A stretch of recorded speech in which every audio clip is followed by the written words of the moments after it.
Good morning everyone. Today we will start with a new topic of chapter Animal Tissue of class 11th Biology. The name of the topic is connective tissue. The main objectives that we will cover today in this topic will include what is connective tissue, what are the various functions of connective tissue, what are the types of connective tissue. We will see the structure, location and functions of various types of connective tissue. Connective tissues. Connective tissues are most abundant and widely distributed in the body. They are named connective tissues because of their special function of linking and supporting other tissues or organs of the body. The distinguishing characteristic of connective tissue is the presence of a variety of cells which are embedded in a large quantity of intercellular substance called matrix. Connective tissues supports, protects and binds together other tissues. These tissues are mesodermal in origin and forms bones, tendons, ligaments and cartilage of the skeleton. Blood and lymph are other forms of connective tissues. They differ from other tissue types in that their cells are separated far apart from one another by a large amount of intercellular material. Now, if we talk about the structure of connective tissue, it consists of scattered cells immersed in an intercellular material called matrix. The matrix consists of fibers and ground substance. The kind and amount of fiber and ground substance determine the character of the matrix, which in turn defines the kind of connective tissue it is. Cell types. Fundamental cell types, characteristics of each kind of connective tissues are responsible for producing matrix. Immature form of these cells, whose names ends in blast, that secretes fibers and ground substance. For example, osteoblast, they secrete fibers and ground substance of the matrix of bones. Cells that have matured or differentiated, whose names ends with cyte, are cell forming cells. For example, osteocytes. Osteocytes are the cells which forms bone cells. So they functions mostly to maintain the matrix. Now let's discuss different types of cells which are present in the connective tissue. The first one is fibroblast. Split the word, you will get the meaning. Fibro means fiber-like cells. Blast means the cells which results in the formation of matrix, and they are common in both loose and dense connective tissue. Then is adipocytes. Adipocytes are the cells that contains molecules of fats. That is basically adipose tissues that occurs in loose connective tissue as does adipose tissue. Then is reticular tissue. Reticular tissue resembles fibroblast but have long cellular processes. They occur in loose connective tissue. Then is chondroblasts. Chondroblasts and chondrocytes occur in cartilage. These are the basically cells which results in the formation of the cartilage producing cells. Then is osteoblasts. Osteoblasts are the cells which results in the formation of osteocytes, and osteocytes are the bone forming cells. Then is hemocytoblasts. Hemocytoblasts are those cells which results in the formation of blood. They occurs in the bone marrow and produces erythrocytes, leukocytes and platelets. In addition to the fundamental cell types, various leukocytes migrates from the bone marrow to connective tissue and provides body defense activities. Macrophages. These are the leukocytes basically which engulf foreign particle and dead cells. There is mast cells. Mast cells are secreting histamines which stimulates immune response. Plasma cells produces antibodies. They are also called as lymphocytes. Now we'll discuss various types of fibers which are present in the connective tissues.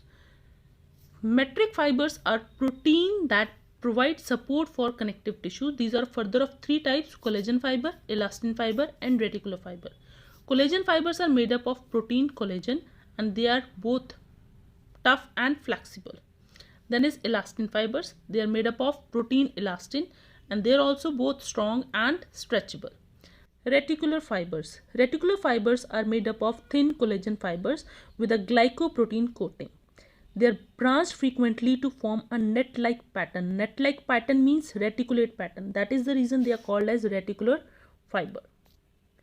Ground substance. Ground substance here represents matrix which can be fluid, gel or solid. Except for blood, it is secreted by the cells of connective tissue.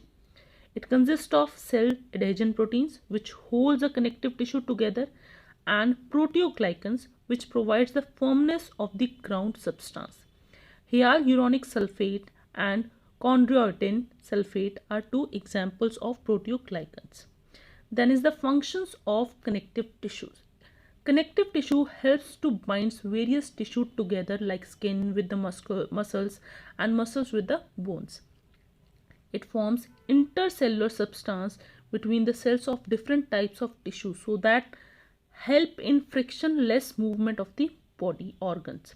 It forms sheath around the body organs and make a kind of packaging tissue. The areolar tissue protects the body against wound and infections, and the adipose tissue store fat and insulate the body against heat loss. The supportive tissue forms shape and framework of the body. The hemopoietic tissue produces blood. The lymphatic tissue helps in body immunity. On the basis of the nature of intercellular matrix, connective tissue is of three types. Each type is further subdivided into various types. The first type is connective tissue proper. It is a type of connective tissue which is flexible and has a viscous ground substance with a large proportion of fibers. In proper connective tissues, the matrix is soft, less rigid, and shows varying degree of toughness. Connective tissue proper is broadly classified as loose or dense connective tissue, which refers to the amount of collagen present in the tissue. First of all, we'll discuss about loose connective tissue. Loose connective tissue is a common type of tissue that forms the layer beneath the epithelial lining of many organs and fills the spaces between muscles and nerve fibers. The term loose connective tissue indicates the loose arrangement of fiber in the extracellular matrix of the tissue. This is very, very important. Note it down. The term loose connective tissue is indicating the loose arrangement of fibers, means the fibers which are present in the matrix, they are loosely arranged. Loose connective tissue is mostly delicate and flexible due to the limited amount of ground substance, and it is not very resistant to stress. Loose connective tissue is further classified into three various types. First one is areolar connective tissue, then is adipose connective tissue, and the last one is reticular tissue. Areolar connective tissue. Areolar connective tissue is the least specialized connective tissue and most widely distributed connective tissues. It has homogeneous, transparent, semi-fluid gelatinous matrix in which fibers are present along with the cells. The main proteins that are present in the matrix includes glycoproteins, mucin, hyaluronic acid, and chondroitin sulfate. Matrix consists of cells which includes fibroblasts, macrophages, mast cells, lymphocytes, fat cells, and plasma cells. Along with the fibers, that includes white collagen fibers and yellow elastin fibers. These fibers are loosely arranged, which are having space in between. That spaces are called as areolae, and from that name of the spaces only, that is areolae, this word areolar connective tissue comes.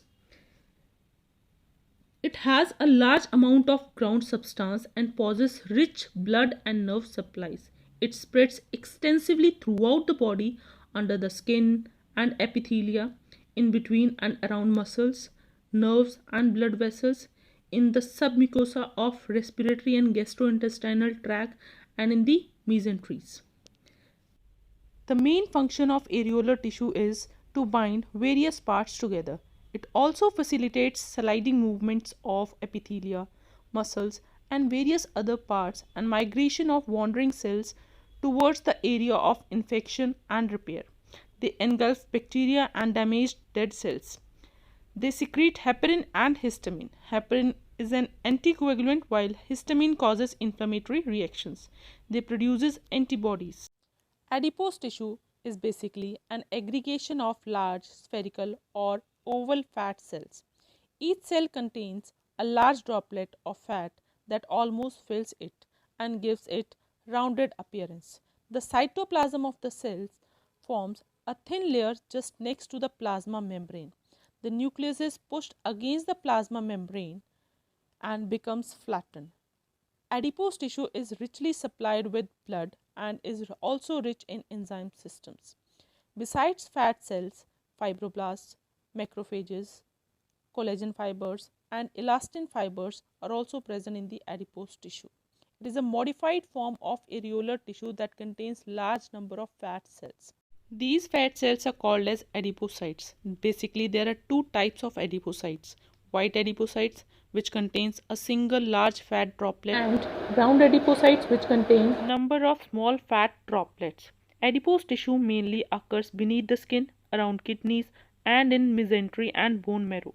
It is arranged in lobules encased in areolar tissue. Functions. Various functions have been attributed to adipose tissue. It acts as a storehouse of nutrition, fat being deposited when available in excess and removed when deficient in the diet. The subcutaneous fat acts as an insulation against heat loss. Adipose tissue also contributes to the warmth by serving as a heat generator. Heat generated can be rapidly passes to the neighboring tissues because of rich supply of blood vessels. In certain situations, adipose tissue performs mechanical function. It forms shock absorbing cushions around kidneys and eyeballs. Reticular tissue. It is a modified areolar tissue that contains large number of stellate shaped reticular cells floating in fluid matrix. Reticular cells have large cytoplasmic processes which are interconnected to form reticular network. Reticular cells secretes reticular fiber. This reticular tissue is found in lymph glands, spleen, liver, bone marrow, thymus and tonsils, and they are mostly phagocytic cells and helps in defense mechanism of the body. Dense or fibrous connective tissue. In case of dense or fibrous connective tissue, fibers dominate over the cells and the matrix in quantity. The fibers may be regularly or irregularly arranged. There are basically two types of dense connective tissue, white fibrous tissue and yellow elastic tissue. White fibrous tissue is especially rich in coarse bundles of comparatively thick collagen fibers along with a few elastin fibers. It appears white in color and is very tough, inelastic and possesses great tensile strength. The bundles of collagen fibers are irregularly interwoven and forms a three-dimensional network in skin dermis, eyeballs, blood vessels and other organs. The presence of white fibrous tissue at the joints between skull bones makes them immovable. The dense network of collagen fibers gives great tensile strength. It occurs in two forms, tendons and sheath. Tendon is the thick bundle of collagen fibers running parallel to each other, giving strong, flexible and inextensible strength. It joins skeletal muscles to bones. Tendon is a very dense, strong, fibrous connective tissue with thick parallel bundles of collagen fibers. The bundles are united by areolar tissue which contains numerous fibroblasts. Tendon serves to concentrate the pull of a muscle on a relatively small area of a bone. They allow the muscle mass to be placed at a convenient distance away from its site of action. Next is sheath. Sheath is the bundle of collagen fibers lies in a crisscross manner. It is present in pericardium of heart, durameter, cornea, capsule of kidney, spinal cord. It basically forms the covering of vital organs. It also forms the covering of cartilage and bones. The basic difference between tendon and ligament is that in case of tendons, bundles of collagen fibers are running parallel to each other, whereas in case of sheath, collagen fibers lies in a crisscross manner. Yellow elastic tissues. These tissues contains numerous and closely packed yellow elastic fibers. Elastic fibers are long, straight and branched. They are elastic and flexible. They are present in ligament, also present in walls of blood vessels, vocal cords, respiratory passage and lungs. Ligament is composed of yellow elastic fibers and some collagen fibers. It is a dense fibrous connective tissue that connects bones at a joint and holds them in position. Now, the last category is of Supportive connective tissue, which is also called as skeletal tissue. Skeletal tissue is characterized by a tough matrix. It forms the supporting framework of the body, protects the vital organs, and provides surfaces for the attachment of muscles. It is of two types, cartilage and bones. Cartilage. Cartilage is a solid but semi-rigid and flexible connective tissue. It resembles ordinary connective tissue in that the cells are widely separated by a considerable amount of intercellular material, that is matrix. The matrix consists of a homogeneous ground substance within which fibers are embedded. However, cartilage differs from typical connective tissue mainly in the nature of ground substance, which is firm and provides cartilage its characteristics consistency. The cells of cartilage are called chondrocytes. They are somewhat oval and often lie in groups of 2 or 3 in fluid-filled spaces called lacunae. The ground substance is made up of complex molecules containing proteins, that protein is called chondrin, and carbohydrates. These molecules form a meshwork which is filled by water and dissolved salts. The cartilage is bounded externally by a stiff sheath of white fibrous tissue known as perichondrium. The fibrous tissue contains blood vessels from which food and oxygen diffuse through the matrix to reach the cells.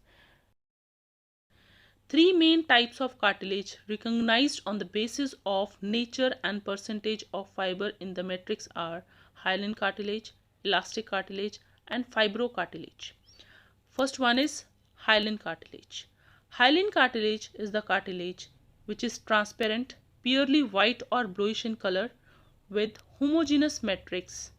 Numerous collagen fibers are embedded in the matrix. It is flexible and occurs in larynx, nasal septum, tracheal and bronchial rings, and ribs. It provides these structures a definite but pliable form. Sometimes hyaline cartilage becomes calcified due to the deposition of calcium salts in matrix. Calcification of cartilage is often seen in aged people. This type of cartilage is known as calcified cartilage. Next is elastic cartilage. This cartilage is also known as yellow fibrocartilage. Contains a dense network of elastic fibers between scattered chondrocytes. Its surface is covered by perichondrium. It possesses greater flexibility than hyaline cartilage and is readily recovers its shape after being deformed. It mainly occurs in ear pinna, epiglottis, pharynx, and eustachian tubes. Next is fibrocartilage or fibrous cartilage. It is a dense, firm, and opaque cartilage. The matrix is provided by numerous collagen bundles, amongst which there are some chondrocytes. The fibers merge with those of surrounding connective tissue, and there is no perichondrium over the cartilage. This cartilage has great tensile strength combined with considerable elasticity. It occurs in invertebral discs, at pubic symphysis, and at the attachment of certain tendons to the bones. Bone. Bone is supportive and protective tissue. The matrix is solid and calcified. It is highly calcified, hard, and rigid connective tissue. It is very strong and can withstand severe stresses like compression, tension, bending, and twisting. It consists of bone cells that are called as osteocytes, that are widely separated from one another by a considerable amount of intercellular substance. The latter consists of a homogeneous ground substance in which collagen fibers and mineral salts are deposited. The osteocytes are irregular shaped and has delicate cytoplasmic processes which extends into minute canals called canaliculi radiating from each lacuna. Osteocytes are present in very large number in young bone. The number gradually declines with age. They maintain the integrity of lacunae and canaliculi and thus keep open the channels for diffusion of nutrition through bone. They play a vital role in the removal and deposition of matrix and calcium when required. The external surface of bone is covered by a membrane called periosteum. This consists of an outer fibrous and inner cellular layer and is richly supplied with blood vessels. A long bone has a hollow cavity in the middle which is filled with bone marrow and is lined with a delicate layer of connective tissue known as endosteum. A layer of osteoblast is present between the periosteum and the bone, which adds new lamellae from outside. A similar layer of osteoblast is also present in relation to the endosteum, which adds new lamellae from inner side of the bone. Thus, a bone grows in thickness from two sides, one from outer side and one from inner side. The cavity of the long bone is filled with bone marrow. The bone marrow is of two types: yellow bone marrow, which is composed mostly of adipose tissue and blood vessels and give rise to white blood corpuscles. The second one is red bone marrow, which is present at the ends and produce red blood corpuscles. The bone is the major component of adult vertebrate endoskeleton. Beside mechanical function, it is also a metabolically dynamic tissue which functions as homeostatic reservoir of ions of calcium, magnesium, phosphorus, etc. Structurally, bone can be of two types: compact bones and spongy bones. Compact bone. Compact bone forms the dense outer layers of all bones. It has a uniform smooth texture and there are no obvious spaces in it. It is made up of lamellae and is pervaded by lacunae and canaliculi. The lamellae are arranged in concentric rings which surrounds a narrow Haversian canal at the center of the ring, and this canal is occupied by blood vessels, nerve fibers and some cells. This canal and lamellae around it constitutes Haversian system, which is also called as osteons. Around the Haversian canal, ring of bone tissues are present that are forming a concentric ring which is called as lamellae. Within these rings, spaces are present that are called as lacunae. Radiating out from the lacunae are tiny small channels that allows interaction between the cells with the blood supply, and exchange of nutrient gases also takes place through this only, and these structures are called as canaliculi. Canals of Volkmann connects various Haversian canal systems together. In the center of compact bone, bone marrow cavity is present which is filled with yellow bone marrow. Spongy bone. Spongy bone occurs in the deeper central parts of the long bones. Vertebrae, ribs, skull bones are the examples of spongy bones. Spongy bone combines strength and decrease in weight. There is no Haversian system in these bones. They consist of network of many fine irregular bony plates known as trabeculae. These trabecules are made up of number of lamellae which contains osteocytes in between them. Canaliculi containing the processes of osteocytes radiate from lacunae and forms intercanal system.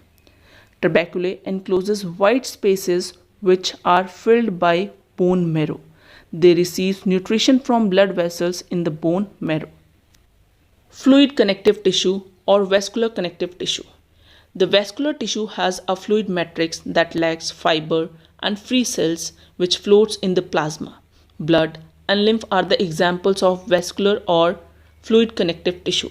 Both of these circulate in the body and are responsible for the transportation of material from one place to another. They also play an important role in the defense mechanism of the body. Blood. Blood is the transport medium of the body. It is an extremely complex substance carrying a wide variety of cells and substances to all areas of the body. A wide variety of functions carried out by blood. It includes transportation of digested food products from villi of the small intestine to all the areas of the body. It also helps in transportation of food molecules from storage areas to the cells which need them. They help in transportation of excretory products, chemical messenger, oxygen, carbon dioxide, etc. They help to maintain a steady body temperature. They help in clotting of blood, which prevents excessive blood loss and the entry of pathogens. It provides immunity through lymphocytes. They also engulf and digest pathogen by the phagocytic actions of granulocytes. It also maintains homeostasis, that is to maintain the internal environment of the body constant. Blood is composed of blood cells that includes RBCs, WBCs and platelets and plasma. RBC is the most abundant cell in the blood and it carries oxygen and carbon dioxide by forming complex with hemoglobin.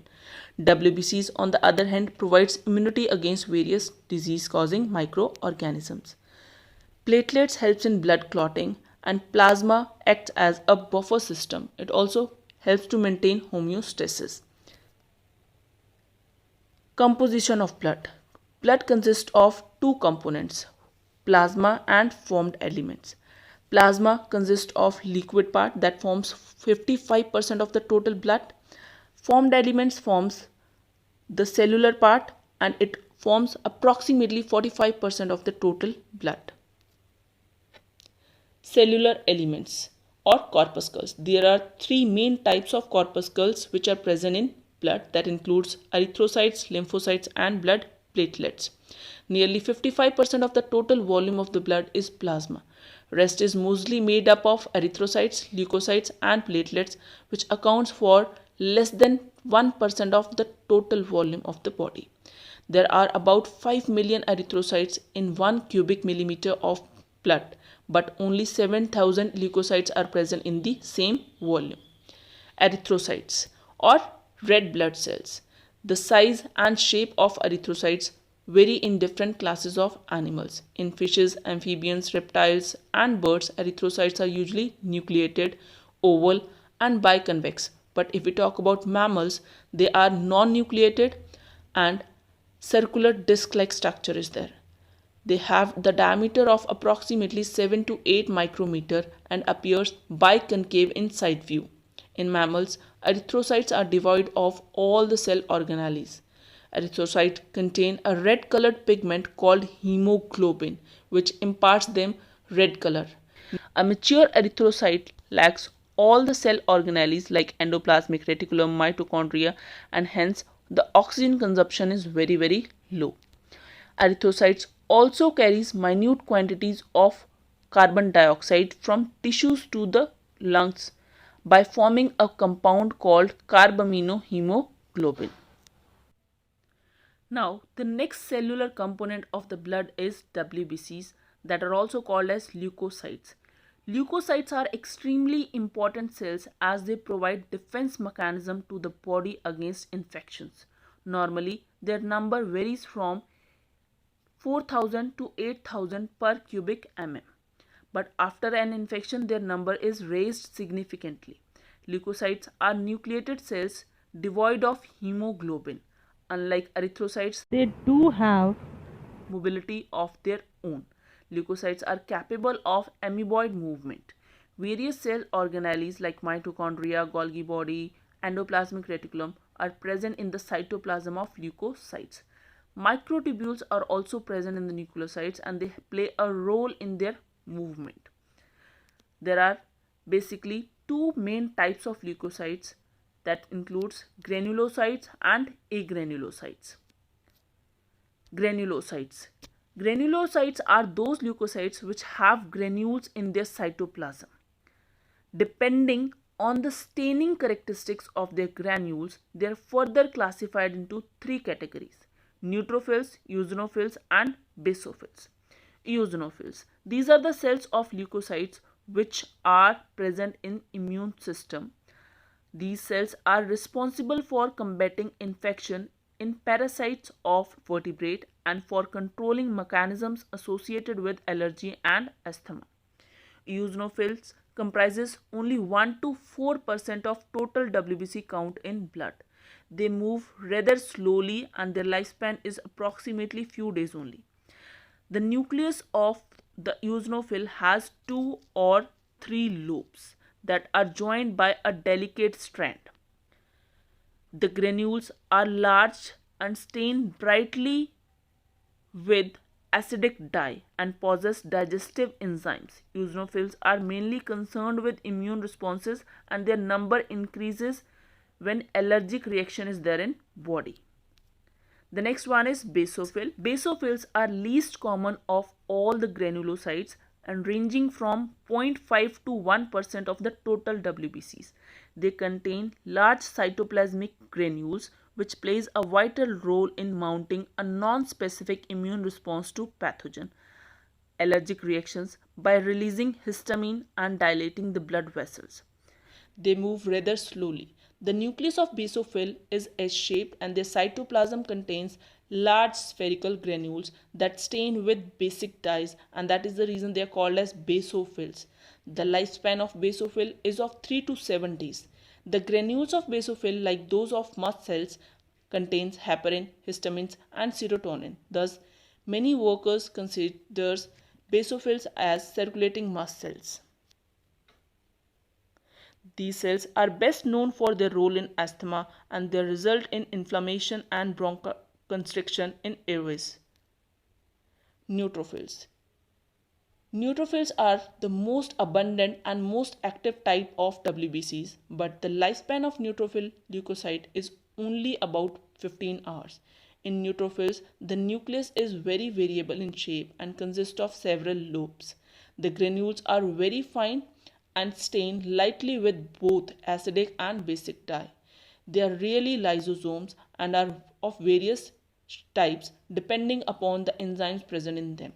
Neutrophils collect in large number at the site of infection. Neutrophils helps in the destruction of bacteria with lysosome and it acts as a strong oxidant. Neutrophils are stained only using neutral dyes, hence they are called as neutrophils. Neutrophils are also the first cells of immune system to respond an invader such as bacteria or virus. Agranulocytes. Agranulocytes are those leukocytes which lack granules in their cytoplasm. There are two types, lymphocytes and monocytes. Monocytes comprises 2 to 8% of the total WBC count. They are approximately 12 to 20 micrometer in diameter. The cytoplasm is abundant and appears like frosted glass. Monocytes are most active WBCs and they are also known as actively phagocytic cells. They form a second line of defense in the body. The nucleus is generally half moon shaped or kidney shaped and it occupies the central place in the cell. The most important function of monocyte are to migrate into the tissues and clean up dead cells, protect against the blood-borne pathogens, and they move very quickly to the site of infections in the tissues. That is the reason they are called as garbage trucks of the immune system. Lymphocytes. Lymphocytes plays a vital role in producing antibodies. Their size ranges from 8 to 10 micrometers. They are commonly known as natural killer cells and plays a vital role in body's defense system. The white blood cells are colorless, formed in lymphoid tissues, hence they are referred as lymphocytes. There are of two types, T lymphocytes and B lymphocytes. These cells are very important in immune system and responsible for humoral or cell-mediated immunity. Lymphocytes provide defense to the body against invasion of bacteria and other microorganisms by providing antibodies. Platelets are also called thrombocytes, are membrane-bound cell fragments derived from the fragmentation of larger precursor cells called megakaryocytes, which are derived from stem cells in the bone marrow. Platelets are important for the blood clotting process, making them essential for wound healing.